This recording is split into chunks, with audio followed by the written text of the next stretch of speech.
Listo. Muy bien. Buenas noches a todos, doctores. Me da mucho gusto estar aquí. Yo soy la doctora María Moreno, R1 de Medicina de Rehabilitación. Y el día de hoy tengo el honor de presentar este tema tan importante para cada uno de nosotros, tanto como profesionales de la salud, pero también como en esta labor de investigación que nos estamos adentrando. Y el tema de esta plática del día de hoy es la preparación para el cálculo del tamaño de la muestra, hipótesis y principios subyacentes. En sí, el tema en general, pues, es cómo calcular la muestra, pero este tema se divide en dos partes. Y el día de hoy, pues, vamos a hablar acerca de la preparación de cómo calcular nuestra muestra. El objetivo de esta clase es poder entender cómo es importante calcular el tamaño adecuado para nuestra investigación y cuál es su importancia. Y vamos a tocar algunos puntos importantes como la introducción, las consideraciones, vamos a hablar de las hipótesis y diferentes tipos de hipótesis y también de los principios estadísticos subyacentes. Entonces vamos a hablar de la introducción.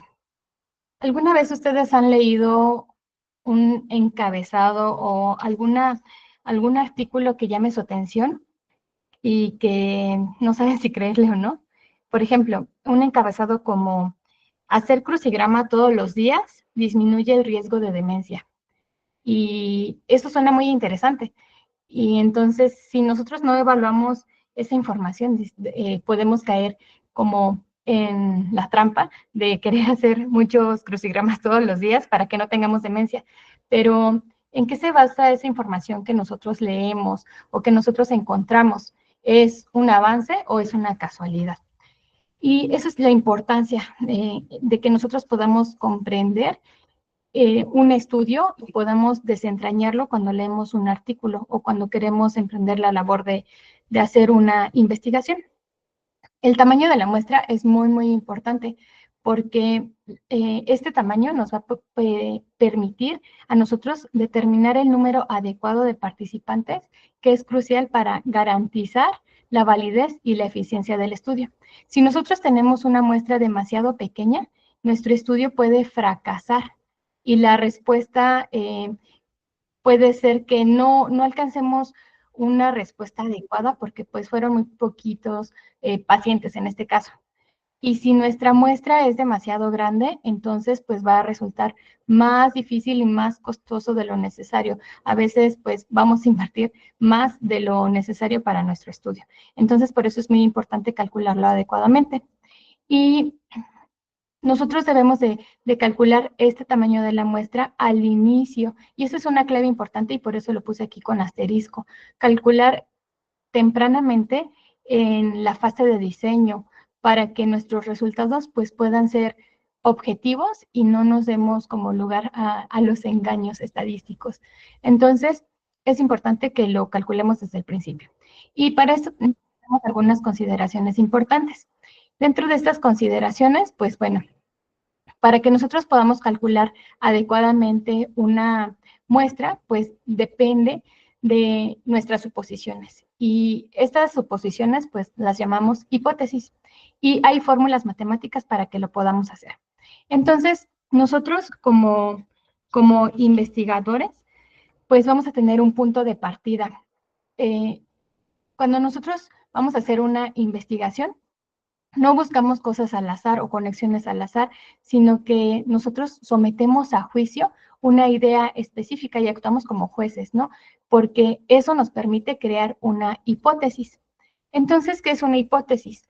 Una hipótesis es una afirmación provisional o una suposición que nosotros vamos a realizar sobre la relación entre dos o más variables en un estudio de investigación.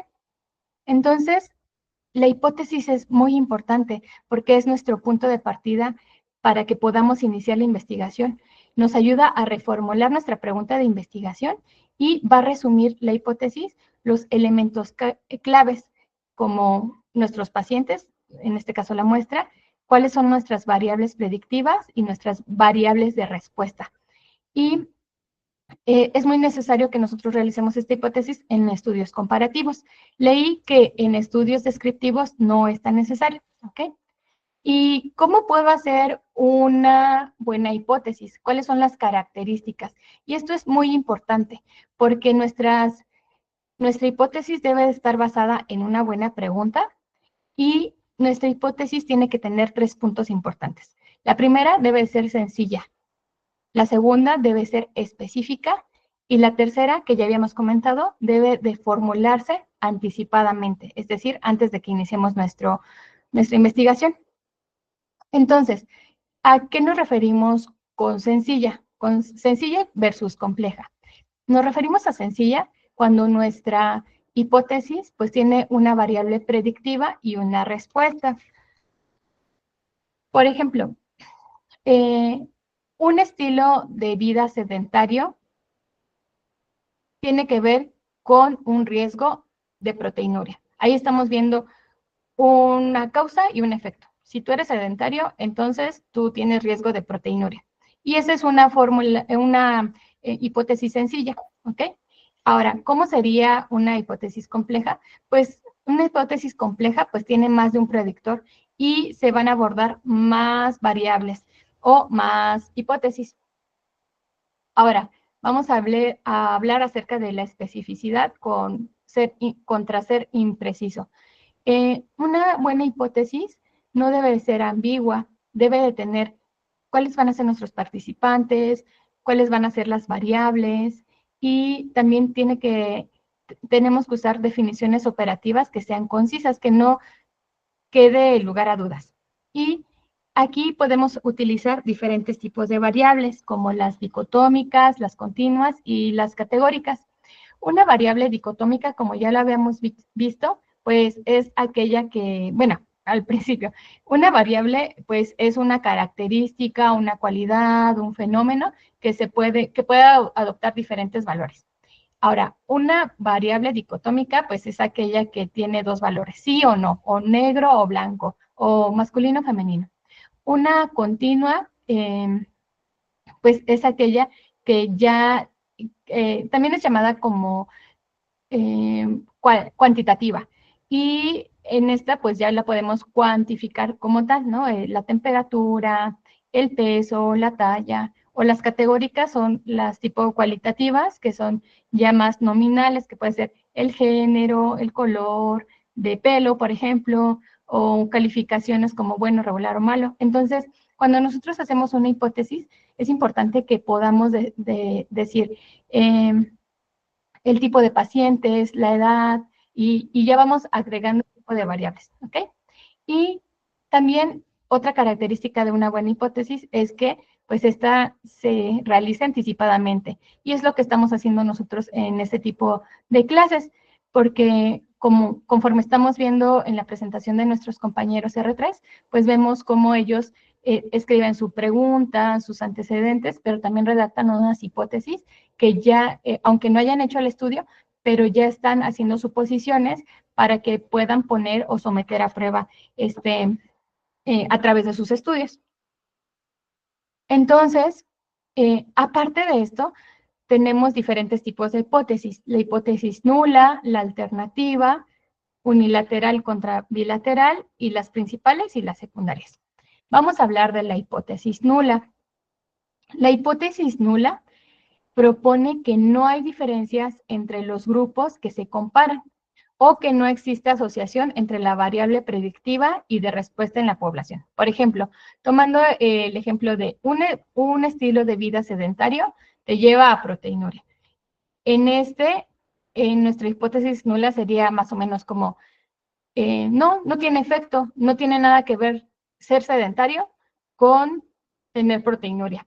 Y eso es, las hipótesis nulas, pues se caracterizan de tener un punto de partida desde el escepticismo. Siempre decimos, no tiene que ver, de tal manera que nosotros podamos someterlo a investigación. Y esta es la base formal de una significación estadística. Entonces, en resumen, la hipótesis nula es la suposición inicial de que no hay asociación entre las variables. Es la presunción de inocencia. ¿Se acuerdan que habíamos mencionado que los investigadores somos como los jueces? Entonces, nosotros decimos ante una hipótesis Luna, no, el paciente o esta persona es inocente, ¿ok?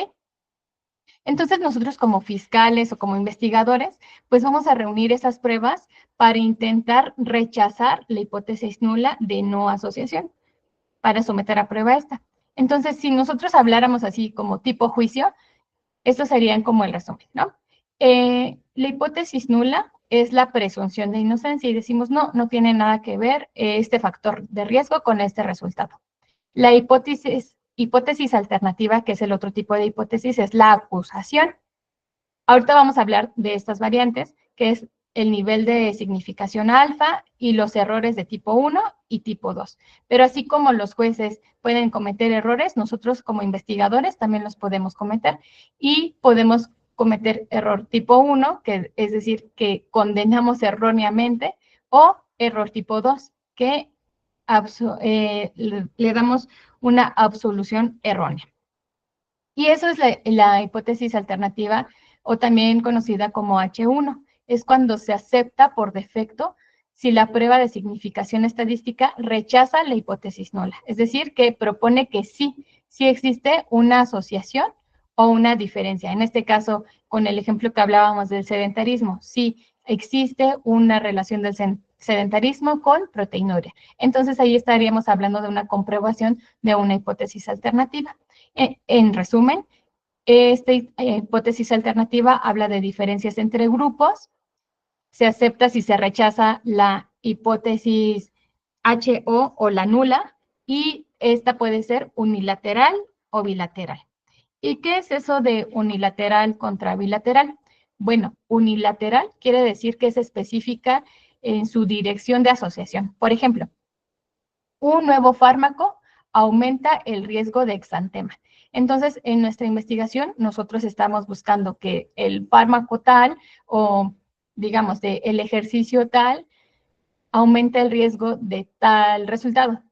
Nada más estamos buscando esto. Y ese es el error que muchos cometemos, que a veces nuestras hipótesis pues pueden ser unilaterales y la literatura lo dice, cuando tú estás buscando o tienes una hipótesis unilateral, puedes cegarte ante otros resultados. Y por eso es buena la hipótesis bilateral, que esta afirma asociación, pero no dirección. Es decir, por ejemplo, un fármaco se asocia a un riesgo diferente de exantema. No sabemos qué exantema o si causa algún otro efecto, pero estamos buscando la asociación de un fármaco y el resultado. Y esa es la bilateral. La hipótesis de investigación suele ser unilateral, pero la hipótesis alternativa para el tamaño de muestra casi siempre es bilateral. Y de hecho, esta hipótesis bilateral pues tiene mayores expectativas para los revisadores. Nos brinda un poco más de información. Y por otra parte existe la clasificación de las hipótesis principales y las secundarias. En estas se utilizan y son comunes en ensayos aleatorizados grandes y la principal tiene un objetivo primario, una base de cálculo de tamaño de muestra y las secundarias son otras preguntas de interés. Ahora, ¿cuáles son los principios estadísticos subyacentes? Bueno, como les comentaba, cuando nosotros actuamos como investigadores o como jueces ante una suposición o ante una hipótesis, pues podemos equivocarnos y podemos decir que sí existe asociación o no.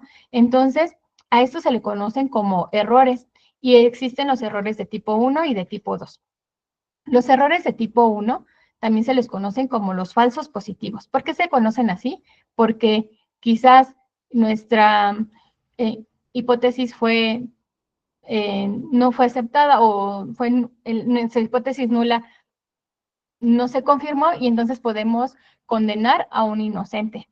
O los errores de tipo 2 son los falsos negativos. Ocurre cuando el investigador no rechaza una hipótesis nula que realmente es falsa. Y entonces podemos, en este caso, en la comparación de un juez, podemos absolver a un culpable. Por eso es muy importante que podamos calcular correctamente nuestra muestra y que no nos sesguemos por una muestra pequeña o grande. Y hay algo que se denomina alfa.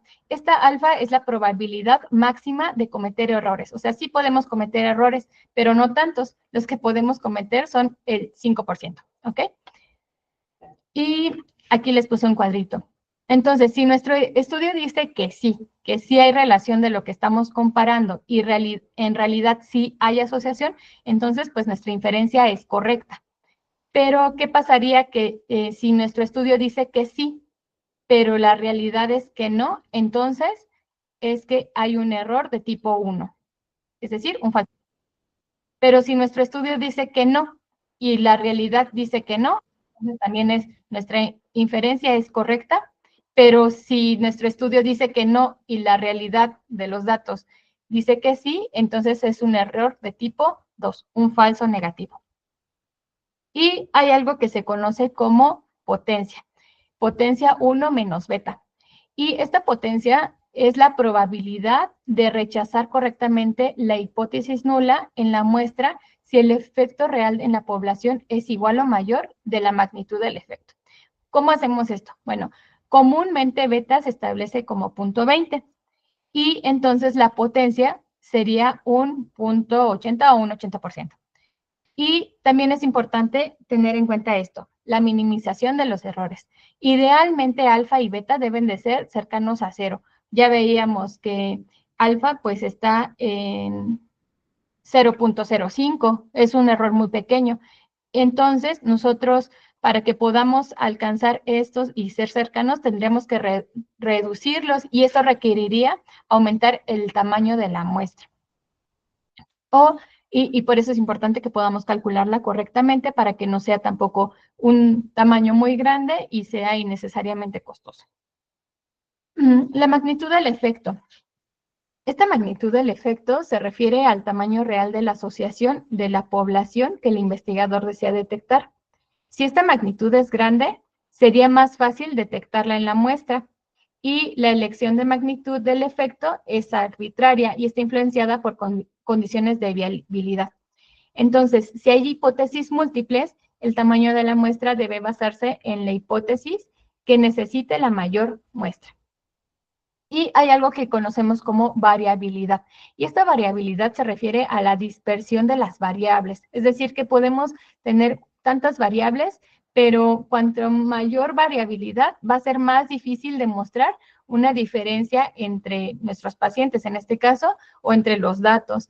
Entonces, esto requiere también, entre mayor variabilidad, vamos a requerir mayor tamaño de muestra para que disminuya el error.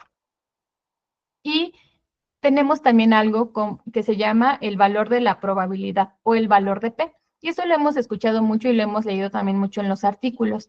Y sabemos que el valor de P es muy importante porque es P la probabilidad de observar únicamente por el azar en un efecto grande o mayor, como el que se vería en el estudio si la hipótesis nula fuera realmente cierta. Es decir, vamos a rechazar la hipótesis nula si el valor de P es pequeño, es menor que alfa. Se rechaza la hipótesis nula a favor de la alternativa. Y también podemos encontrar resultados no significativos. ¿Y qué quiere decir esto de resultados no significativos?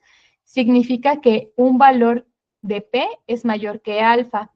Y esto no quiere decir que no sirve el estudio o que no salió negativo, sino lo que significa es que no indica que existe asociación en la población como tal, sino que significa que, pues, a lo mejor sí existe asociación, pero nuestra muestra es muy pequeñita, entonces no lo rechazamos por completo, ¿ok? Y algo muy importante que mencionaba el texto es la integridad del diseño.